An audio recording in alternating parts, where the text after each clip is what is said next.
So yung mga boss, dahil naglagay tayo ng auxiliary light dito sa ating motor at kailangan baklasin tong kaha at itong panel gauge, binaklas natin yan sa harness. Ang nangyari, nagkaroon ng check engine mga boss. Pakita ko sa inyo. ADB 160 po ito. Ayan.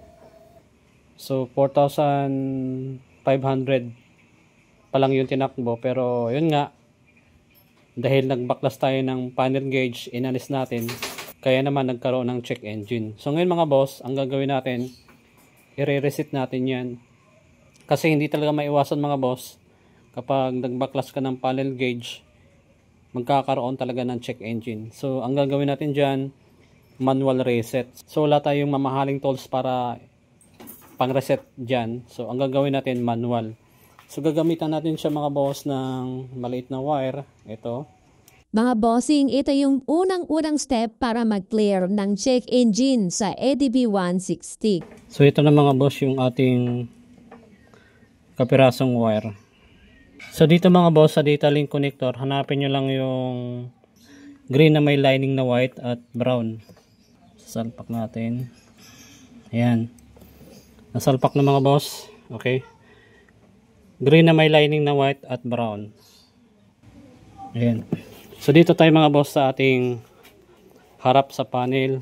Pagkatapos malagyan ng kapirasong wire yung green na may lining na white at brown doon sa data link connector, ang pangalawang step na gagawin ay i-on mo lang ang iyong ignition switch. At hindi mo nga ito papaandarin mga boss. So on natin mga boss.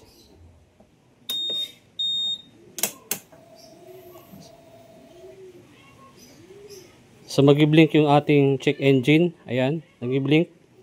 Pagkatapos ma-on ang susian ng ADB 160 mga boss, dapat makikita natin na nagbi-blink yung check engine ng ating ADB 160 sa dashboard. At dapat mabagal lang ito. At eto nga yung pangatlong step na gagawin natin. Doon sa kaparasong wire na nilagay natin sa green na may lining na white at brown, yung dulo nun dapat maangat nyo at ibabalik nyo agad. Mamimili na lang kayo kung saang banda na side. Doon ba sa green na may lining na white or kaya naman doon sa kulay brown? Alisin natin yung isang mga boss, isang paa. Isang paa lang mga boss. Ayan. Okay.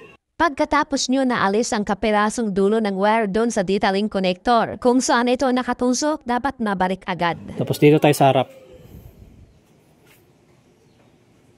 Sa pang-apat na steps mga bossing, dapat ganito ang mangyayari. Kung kanina is mabagal lang yung blink ng ating check engine, noong bago natin inalis at binalik yung dulo ng kapirasong wire kung saan nakakunik ito sa data link connector. Ganito kasi ang dapat dyan mga bossing. Pagkatapos maangat at mabalik yung dulong kapirasong wire kung saan ito nakakunik sa data link connector, dapat ang mangyayari dito, bibilis yung blink ng check engine. Kapag hindi nga ito magbiblink na mabilis, kaya ang gagawin nyo, uulitin nyo lang ang proseso hanggang bumilis yung blink ng check engine.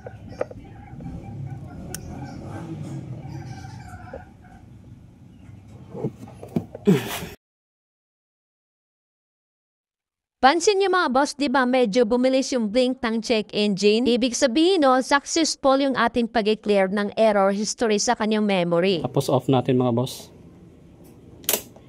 Ayan. Pag na-off. At para naman sa pinakahuling steps, aalisin na natin ang tinusok natin na wire sa data link connector. Tanggalin natin to. Tapos mga boss, on natin ulit. Yun. Wala nang check engine mga boss. Subukan natin i-start. Yan.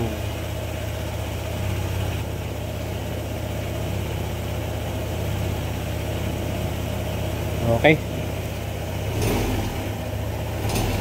So yun lang mga boss. So sana mga boss nakatulong yung ating video kung paano alisin yung check engine dito sa ADB 160. Okay? Pa-like and share naman mga boss.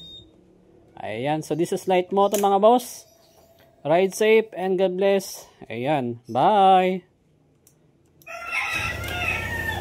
Alright.